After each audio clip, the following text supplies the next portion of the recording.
ये कोई 1 साल या 6 महीने का खेल नहीं है। 4-5 सालों से ये लगातार खेल चल रहा था। जब नरेश बालियान को लगा कि मेरी कलई खुल सकती है, मेरी बात टेप हो रही है, तो उसने नंबर बदलने शुरू किया। आपने ऑडियो में सुना होगा कि बार बार वो कहता है कि मैं तुम्हें दूसरा नंबर देता हूं। वो नंबर कहां है, कौन से हैं वो नंबर, जांच का विषय है, जांच एजेंसी काम कर रही है। वो नंबर कब इश्यू हुए, कौन से साल से हुए, कब से बातचीत हो रही है, ये सब जांच के विषय हैं। और इसलिए मैं कह रहा हूं, अरविंद केजरीवाल, हर झूठ की परत खुलेगी जैसे तुम्हारी खुली है, इस झूठ की भी खुलनी है। क्योंकि ये 6 महीने 1 साल का खेल नहीं, ये 4-5 साल पुराना एक्सटॉर्शन रैकेट है, गठजोड़ है भ्रष्टाचार का, जो तुम्हारी सरपरस्ती में दिल्ली में पल रहा था।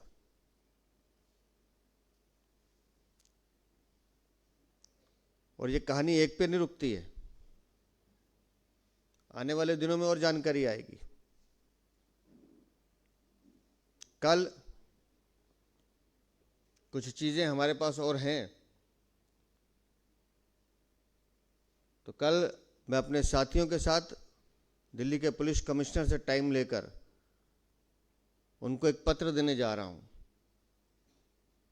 कि इस पूरे मामले की छानबीन की जाए। जिन जिन से पैसे वसूले गए हैं, कुछ नाम तो उन ऑडियो में हैं, अब कुछ पीड़ित खुद संपर्क कर रहे हैं हमसे, वो बता रहे हैं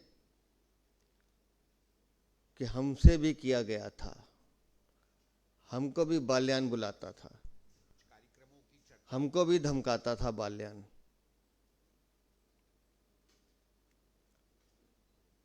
तो वो जब पीड़ित अपनी बात जांच एजेंसी के सामने रखेंगे तो वो कट मनी वसूली या एक्सटॉर्शन का पैसा किन किन सीढ़ियों से होकर कहां कहां तक शीश महल तक जाता था, वो हिसाब आएगा सामने। ये दिल्ली की सरकार रंगदारी की सरकार है, ये तो वसूली सरकार है। अब तक हम भ्रष्टाचारी कहते थे, लेकिन ये वसूली और रंगदारी की सरकार है जो अरविंद केजरीवाल तुम्हारे इशारे पे चल रही है, और इसका हिसाब तो तुम्हें देना होगा। और रही बात हमले की, 4 पानी की बूंदों को अगर आप हमला कहते हैं अरविंद केजरीवाल, तो आप समझ लीजिए कि आप किस दुनिया में जी रहे हैं। 10,697 बस मार्शल तुमने निकाले 2023 में साइन करके कि जाओ तुम्हें नौकरी से टर्मिनेट किया जाता है। अशोक झा खानपुर डिपो में बस मार्शल था, एक एक रुपए के लिए तरस रहा था, बार बार आपके यहां प्रदर्शन करने आ रहा था, मांग कर रहा था कि बस मार्शल्स को लगाया जाए। और वो अगर गंदा पानी लेकर आपके पास आता है और वो गंदा पानी उछाला जाता है, मैं कह रहा हूं उछाला जाता है, तो वो आपको एसिड दिखाई देता है। और सही भी है, दिल्ली में पानी एसिड ही है, जहरीला ही है। जिस पानी को पीने से सरकारी अस्पतालों में 21,000 लोग मर जाएं,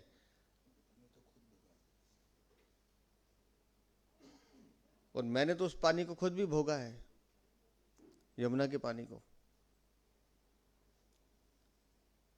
तो वो पानी जो जनता पीने के लिए मजबूर है, अरविंद केजरीवाल, तो वो तुम्हारे दामन पे छलकता है तो तुम्हें एसिड दिखाई देता है, हमला दिखाई देता है। वारी आम आदमी पार्टी और वारे आम आदमी, 100 रुपए की चप्पल और 2 रुपए का पेन डालने वाले अरविंद केजरीवाल, अब तुम्हें पानी से डर लगता है।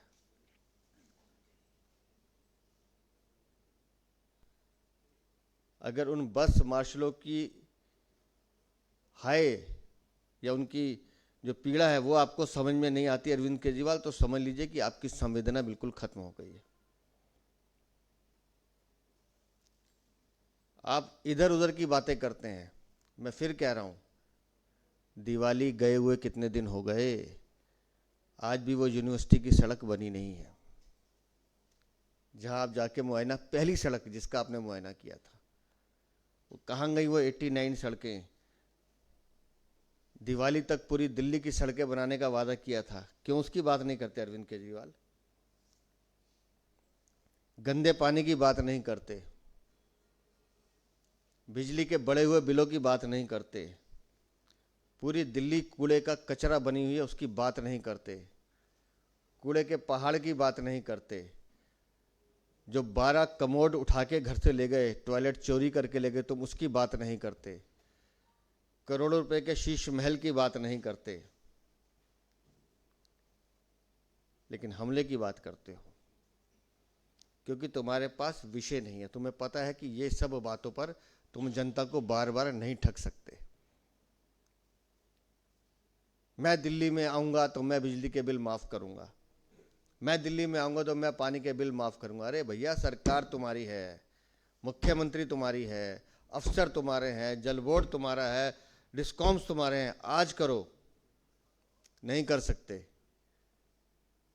क्योंकि कमीशन, लूट, चोरी वो चल रही है। तो आज की इस प्रेस वार्ता में अरविंद केजरीवाल, तुम्हारे दोनों दावे, नरेश बालियान वाला भी और हमले वाला भी, ये सिर्फ जुमले हैं जो तुम इधर उधर की बातें करके बहकाना चाहते हो। दिल्ली की जनता जानती है इस बात को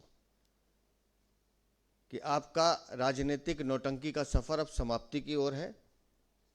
फिर कह रहा हूं, वीरेंद्र सचदेवा के वीडियो एडिट करने से काम नहीं चलेगा। आम आदमी पार्टी वालों, अरविंद केजरीवाल की जमीन खिसक चुकी है, एहसास हो चुका है, इसलिए घबराहट है, और उस घबराहट में ऐसे हमले ये बार बार अपने ऊपर करवाने की कोशिश करेंगे, जिसकी घोषणा मैंने पहले भी की थी 3 महीने पहले। ये नौटंकी अभी अगले 60-70 दिन लगातार चलेगी और आप दिल्ली वालों को एक फ्री का मनोरंजन, और ये फ्री का मनोरंजन आपको देखने को मिलेगा। और बेहतर होता जब आप आज नरेश बालियान पे बोल रहे थे तो 2 शब्द नरेश यादव पे बोल देते, जिसे 2 साल की सजा सुनाई है कोर्ट ने, वो भी आम आदमी पार्टी का विधायक है। एक बार ताहिर हुसैन को याद कर लेते, जिसने पूरी दिल्ली को दंगे में धकेलने का काम किया था। या जो लंबी फहरिस्त आपके नगीनों की आपके पास है, जो अनेक अपराधों में लिप्त हैं, एक आध बार उनका नाम ले लेते। अरविंद केजरीवाल, जितने विधायक आपके नहीं, उससे ज़्यादा अपराध हैं आप लोगों के, जो दिल्ली की जनता के सामने हम रखेंगे। बहुत बहुत धन्यवाद। आप बोलिए ना। दिल्ली में जैसा आप लोगों की जानकारी में आ ही चुका है आज सुबह से कि दिल्ली में भारतीय जनता पार्टी इस भ्रष्टाचार के शासन को, इस निष्क्रियता के कुशासन को हटाने के लिए जनता से सीधा संवाद जोड़ने जा रही है। एक नई अनूठी यात्रा, पूरा संगठन मिलके एक साथ। आपने जब भी कोई परिवर्तन की बात सुनी होगी तो ऐसे सुनी होगी कोई एक व्यक्ति उसको लीड कर रहा है, मगर भारतीय जनता पार्टी एक संगठनात्मक पार्टी है और हमारे प्रदेश अध्यक्ष ने एक निर्णय लिया है। मैं चाहूंगा कि वो उस संगठन का क्या निर्णय है, इस परिवर्तन को लाने के लिए हम किस तरह काम करेंगे, कब से एक यात्रा प्रारंभ करेंगे, उस सब की घोषणा करेंगे अध्यक्ष जी। उस यात्रा का कार्य कौन देखेंगे, क्या टीम है, वो सब घोषणा अध्यक्ष जी करेंगे। साथियों, दिल्ली में चुनाव अब बिल्कुल मुहाने पर हैं और दिल्ली की जनता मन बना चुकी है कि इस भ्रष्टाचारी और वसूली सरकार से हमें मुक्ति चाहिए। तो भारतीय जनता पार्टी दिल्ली प्रदेश 8 दिसंबर से 8 नवंबर से दिसंबर तो महीने भी याद नहीं है। 8 दिसंबर से दिल्ली में परिवर्तन यात्रा प्रारंभ करेंगे।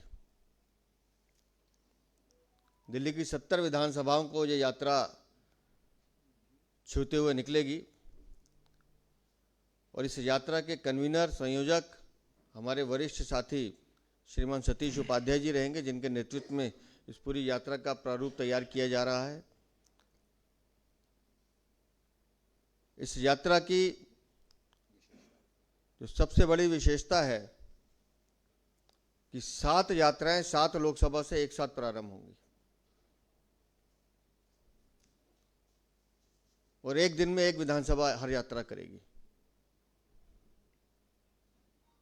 जिसका प्रारंभ सुबह होगा, समापन शाम को होगा। और यह परिवर्तन यात्रा पद यात्रा होगी। किसी रथ पर बैठ के हाथ हिलाते हुए नहीं जाएंगे, जनता से संवाद करेंगे, बात करेंगे। इस पूरी यात्रा के विषय में मैं चाहूँगा श्री सतीश उपाध्याय जी आपके सामने अपना वक्तव्य दें। श्री सतीश उपाध्याय जी। नमस्कार मित्रों, आज के इस प्रेस वार्ता में हमारे पार्टी के जुझारू अध्यक्ष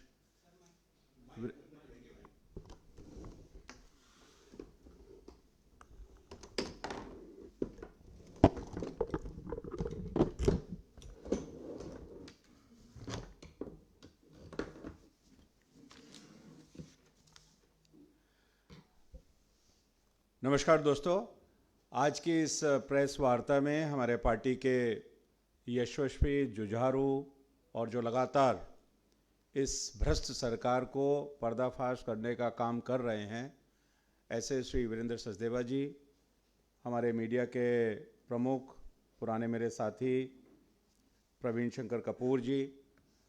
वास्तव में तो 10 साल दिल्ली बेहाल, पहले तो हम खाली बेहाल ही कहते थे, पहले हम खाली मिसरूल की बात करते थे, पहले हम इस सरकार ने कुछ नहीं किया इसकी बात करते थे। ये सरकार पूरी तरह से पवित्र भ्रष्ट सरकार, अपने आप को पवित्रता का तमगा दे करके सर्टिफिकेट देने वाली सरकार कि मेरी जितने भी मेरे उम्मीदवार हैं, इस पार्टी में लोग हैं, वो पवित्र भ्रष्ट हैं। और अब केवल भ्रष्ट ही नहीं है, यानी सबसे खराब बात रंगदारी, वसूली, जिससे कि एक आम नागरिक के अंदर भय प्राप्त करने का काम इस सरकार ने किया है। दिल्ली की जनता इस रंगदारी की सरकार को, फिरौती की सरकार को, वसूली की सरकार को, भ्रष्ट सरकार को, अराजक सरकार को कभी माफ नहीं करेगी। और यह अब दिल्ली की आवाज है कि दिल्ली में परिवर्तन निश्चित ही होगा। भारतीय जनता पार्टी की सरकार आ रही है और आपकी जो सरकार है उसका पूरी तरह से गुब्बारा फट चुका है। और इस सब के लिए इस सरकार के जो कारनामे हैं, इस सरकार का जो भ्रष्टाचार है, इस सरकार का महिलाओं के प्रति जो अनाचार है, इस सरकार की जो फिरौती की मानसिकता है, इस सरकार की जो देश विरोधी मानसिकता है, इस सरकार की जो अराजकता की मानसिकता है, इस सरकार की वसूली की जो मानसिकता है। और ठीक कहा अध्यक्ष जी ने, 70 एमएलए हैं, लेकिन अपराधों की सूची अगर आप निकालेंगे, उनके पापों की सूची आप निकालेंगे तो आपको गिनना मुश्किल हो जाएगा 10 साल के अंदर। और इसलिए इस स्थिति को दिल्ली की जनता के साथ संवाद करने के लिए, जनता की आवाज बनने के लिए भारतीय जनता पार्टी ने एक परिवर्तन यात्रा का आयोजन दिल्ली में किया है। और ठीक कहा अध्यक्ष जी ने कि यह परिवर्तन यात्रा पैदल यात्रा होगी। यह यात्रा किसी रथ पर नहीं होगी। हमारी 7 संसदीय क्षेत्र, हमारे 70 विधानसभा क्षेत्र, हमारे 280 जो म्युनिसिपल वार्ड हैं, यानी पूरी दिल्ली को समायोजित करते हुए यह यात्रा किसी न किसी रूप में उसको टच करेगी। और जब हम ये बात कह रहे हैं टच करेगी, तो यात्रा का प्रारंभ हम 8 दिसंबर से प्रारंभ करेंगे और संभवतः 20 दिसंबर तक बीच में 2 दिन के कंटिंजेंसी प्लान, कि अगर बीच में कहीं कुछ दिक्कत आती है, कोई घटना घटित होती है, तो दूसरे दिन उस यात्रा को कर सकते हैं। तो ये यात्रा उन दिनों में चलेगी। यात्रा हर संसदीय क्षेत्र में एक ही दिन 8 तारीख को प्रारंभ होगी। हमारे संगठन के 2 जिले एक संसदीय क्षेत्र में आते हैं, तो एक यात्रा अगर आज जिले में है तो दूसरी यात्रा आज एक विधानसभा में एक जिले में होगी, तो दूसरे दिन दूसरी विधानसभा के दूसरे जिले में होगी, जिससे कि सभी लोगों के साथ हम कनेक्ट कर सकें। यात्रा का प्रारंभ निश्चित रूप से जो हमारी सनातन परंपरा है, उस परंपरा के तहत वहाँ पे होने वाला जो भी धार्मिक स्थल है, उस धार्मिक स्थल से प्रातःकाल इस यात्रा को प्रारंभ हम करेंगे। पार्टी का कोई ना कोई वरिष्ठ नेता, कोई ना कोई केंद्रीय नेता इस यात्रा के प्रारंभ के समय भी होगा, और ये यात्रा जब सुबह का समय होगा, उसके बाद वहाँ के जो वरिष्ठ जन हैं, वहाँ की जो सामाजिक संस्थाएं हैं, वहाँ के जो सेल्फ हेल्प ग्रुप हैं, वहाँ के जो सामाजिक अलग अलग एनजीओ काम करने वाले हैं, आरडब्ल्यूएस हैं, उनके साथ भी ये यात्रा 1-to-1 संवाद करेगी। और उसके बाद लगभग 10:30-11 बजे से लेकर दोपहर तक ये पैदल यात्रा पूरी तरह से जो वहाँ पर संपर्क का सबसे सघन आबादी का क्षेत्र होगा, जहाँ लोगों से मैक्सिमम संवाद हो सकता है, ये यात्रा वहाँ पर चलेगी। दोपहर के बाद 2 बजे से लेकर के 4 बजे तक, और 4 से 5 का समय हमने केवल आरडब्ल्यूएस के लिए ऐसा हमने कहा है कि इस आरडब्ल्यू के साथ भी उनका संवाद होगा। उससे पहले उस क्षेत्र में रहने वाले जो की वोटर्स हैं, वरिष्ठ जन हैं, समाज में कोई खिलाड़ी जिन्होंने स्थान लिया है, महिला वर्ग है, उन सब लोगों से भी हमारे लोग संवाद करेंगे। शाम को दोबारा से इसी विधानसभा में हम एक ही दिन में 2 टायर जो हमने बनाया है, एक मॉर्निंग की यात्रा होगी और शाम को 5 बजे से लेके 8 बजे तक ये पैदल यात्रा फिर उसी विधानसभा के एक प्रमुख क्षेत्र से होकर के गुजरेगी। और इसके बाद में एक बड़ी लार्ज कॉर्नर मीटिंग यात्रा के समापन के समय पे होगी। इस सब यात्रा को सुचारू रूप से चलाने के लिए हमने अनेकों व्यवस्थाएं इसमें की हैं, और इस व्यवस्था के तहत एक एक लोकसभा का प्रमुख समन्वय करने के लिए हमने बनाया है। एक एक जिलों का प्रमुख यात्रा समिति हमने बनाई है। विधानसभा के प्रमुख भी इसमें बनेंगे, और सोशल मीडिया से लेकर मीडिया के साथ इंटरेक्शन करने का काम, और जितने भी प्रमुख क्षेत्र, यानी मैं कहूं कि सर्वस्पर्शी सर्वस्पर्शी और सर्वव्यापी यात्रा का स्वरूप इसका होगा। और आने वाले समय में कौन कौन लोग, निश्चित रूप से आपका यह सवाल होगा कि यात्रा का प्रारंभ कौन करेगा, कौन उसमें आएगा, समापन में कौन आएगा, तो इसकी जो डिटेलिंग है वो भी आने वाले 2-3 दिन के अंदर, कौन कौन से यात्रा को हमारी प्री रूम है, पूरे रूट भी हम बना रहे हैं, किस विधानसभा में कहाँ पर कौन सा रूट बनेगा, तो इस सब की सूचना भी निश्चित रूप से मीडिया को हम पहले से देंगे, और कौन कौन लोग इसमें भाग लेंगे ये भी आपको जानकारी देंगे। लेकिन एक चीज़ तो तय है कि कोई ना कोई जो पहले दिन की यात्रा होगी, उसमें हमारे प्रदेश के अध्यक्ष वीरेंद्र सचदेवा जी उस यात्रा का प्रारंभ निश्चित रूप से करेंगे। जो इसकी डिटेलिंग है वो हम आपको बाद में देंगे। इसके बारे में कोई सवाल अगर आपको हो तो मैं उसका जवाब आपको दे सकता हूँ।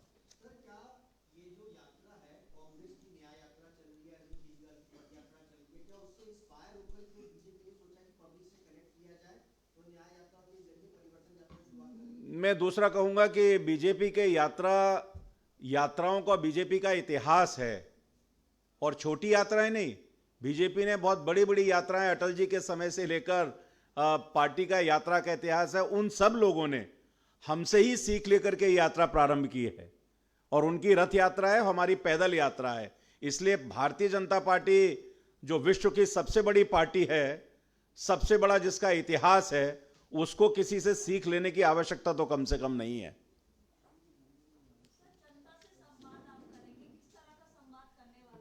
हमने बताया ना कि जो हमारे पास 2 से लेकर शाम के 5 बजे तक का समय है, इसमें एक समय हमने निश्चित किया है आरडब्ल्यूएस के साथ संवाद करने का, एक समय हमने निश्चित किया है की वोटर्स के साथ संवाद करने का, उसी समय में हमने कुछ कुछ अलग अलग स्लॉट हैं, जहां जैसी विधानसभा है उसके हिसाब से उसी तरह के ग्रुप के साथ हमारे जो यात्रा करने वाले जो प्रमुख हैं वो उनके साथ संवाद करेंगे। सचदेवा जी, एक सवाल ये है कि अभी आचार संहिता नहीं लगा है और ये जो उगाही का जो वीडियो आया, क्या आप इलेक्शन कमीशन के पास भी जाएंगे इसके बारे में उनको आगाह करने के लिए? पहली बात। और दूसरी छोटा सा एक और क्लैरिफिकेशन चाहिए, 1 से 8 तक आप सिग्नेचर कैंपेन कर रहे हैं हाई कोर्ट के डिसीजन या हाई कोर्ट को वो कहने के लिए कि क्या हुआ वो डेवलपमेंट प्रोग्रेस है सिग्नेचर का, और 8 तारीख को ही आप ये यात्रा भी शुरू करें। 1 से 7 मैंने बोला था, 1 से 7 के बीच में किन्हीं 3 दिनों में सिग्नेचर कैंपेन रहेगा। वो पार्टी की गतिविधियां हैं और हमारे कार्यकर्ता इस काम में निपुण है कि वो 10 काम एक साथ करने के हम लोगों को प्रशिक्षण दिया जाता है। और 8 से ये यात्रा रहेगी और यात्रा आप परिवर्तन यात्रा है, जनता की यात्रा है, जनता के साथ मिलकर करेंगे। और जहाँ तक आपने कहा इलेक्शन कमीशन का, मुझे लगता है ये कानून का मामला है, जांच का विषय है, तो इसलिए मैंने कहा कल हम पुलिस कमिश्नर को एक पत्र देंगे। एक एक एक एक पॉलिटिकल स्ट्रैटेजी जो है उसको ओवरसी कर रहे हैं आप, और अभी कुछ ही देर पहले अरविंद केजरीवाल ने ये कहा है कि वो बिना किसी गठबंधन के इस चुनाव में उतरेंगे। क्या कुछ इससे कुछ स्ट्रैटेजी पर असर पड़ेगा दिल्ली की? देखिए, मैंने पहले भी कहा कि स्ट्रेटेजी बताई नहीं जाती, उनकी स्ट्रेटेजी क्या है वो लोग खुद तय करें। 2 भ्रष्ट पार्टियां जिन्होंने भ्रष्टाचार में कीर्तिमान स्थापित किए हैं, और ये दूसरी वाली जो आम आदमी पार्टी की सरकार है ये तो और उससे आगे जा रही है, तो वसूली में भी जा रहे हैं। जो एक ही सिक्के के 2 पहलू हैं। लोकसभा चुनाव में एक दूसरे को कंधे पे उठाए घूम रहे थे, आज सनम बेवफा हो गए हैं, तो अब उस बेवफाई का कारण तो सनम बताएंगे, हम तो बता नहीं सकते। लेकिन हमारी तैयारी, भारतीय जनता पार्टी के कार्यकर्ताओं की तैयारी जनता के आशीर्वाद के साथ है, हम अपनी तैयारी के साथ जा रहे हैं।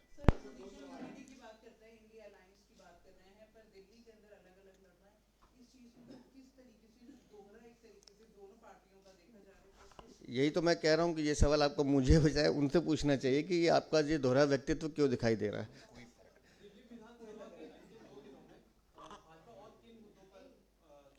देखिए, मैंने आपको मुद्दे बताए हैं, भ्रष्टाचार, नकली दवाइयाँ, शीश महल, सड़क, बिजली, पानी, कूड़ा।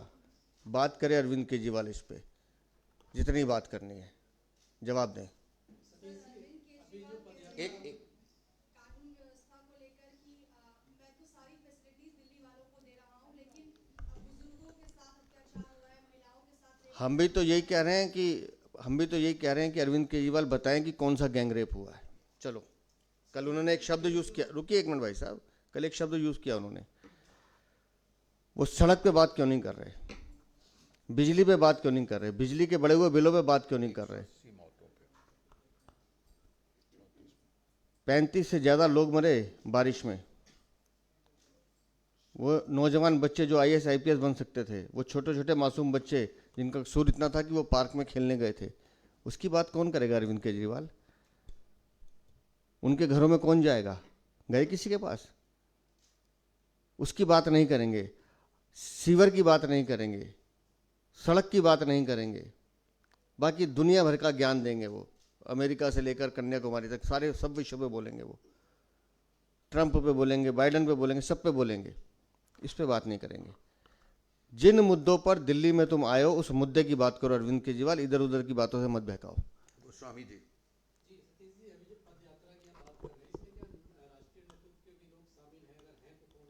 मैंने आपको बताया ना कि निश्चित रूप से कि राष्ट्रीय नेतृत्व हमारे जो बड़े नेता हैं भाग लेंगे, और इसकी तैयारी आज हमने यात्रा की तिथि की घोषणा की है, और अगले 3-4 दिन के अंदर पूरी की पूरी कौन सी यात्रा कहाँ पर रूट बनेगा, कौन कहाँ आएगा, निश्चित रूप से इसकी जानकारी देंगे आपको। आपने कहा है कि जो आपके विधायक हैं वो भ्रष्ट हैं, जो अभी बीजेपी ने लिस्ट अनाउंस नहीं किया है, आपके जो विधायक के कैंडिडेट होंगे किस बुनियाद के आधार पे होंगे, क्या क्राइटेरिया आपने रखा है उनका? देखिए, हमारे यहाँ उम्मीदवारों का चयन एक समिति है, चुनाव समिति वो करती है, और हमारे यहाँ अभी उम्मीदवार तय नहीं हुए, तो अगर मगर में क्यों जाना, जब आएंगे तब बताएंगे आपको। अभी तो चुनाव में समय है, जिनको ज़्यादा जल्दी है भागने की वो जा रहे हैं।